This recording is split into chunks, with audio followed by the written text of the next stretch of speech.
ఏదైనా ఒక వ్రతం చేసిన తర్వాత కలశం మీద పెట్టిన కొబ్బరికాయను ఏం చేయాలి అని అందరికీ సందేహం కలుగుతుంది కదండీ!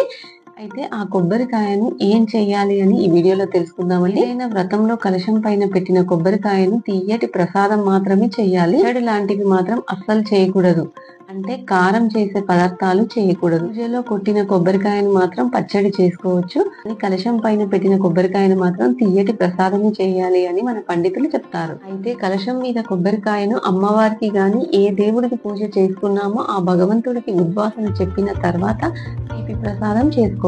ఇలా చేసిన ప్రసాదాన్ని 10 మందికి పంచిపెట్టాలి. ప్రసాదం అంటేనే 10 మందికి పంచిపెట్టి మనం తినాలి అని మన పెద్దలు చెప్తారు. ప్రసాదాన్ని అంతమందికి పంచిపెట్టడానికి వీలు కాని వారు కనీసం ఒక్కరికైనా ప్రసాదాన్ని ఇవ్వాలి. ఏ వ్రతంలో అయినా సరే కలశం మీద పెట్టిన కొబ్బరికాయను తీపి ప్రసాదం మాత్రమే చేయాలి. పచ్చడి లాంటి అంటే కారంకి సంబంధించిన పదార్థాలు చేయకూడదని మన పండితులు చెప్తారు.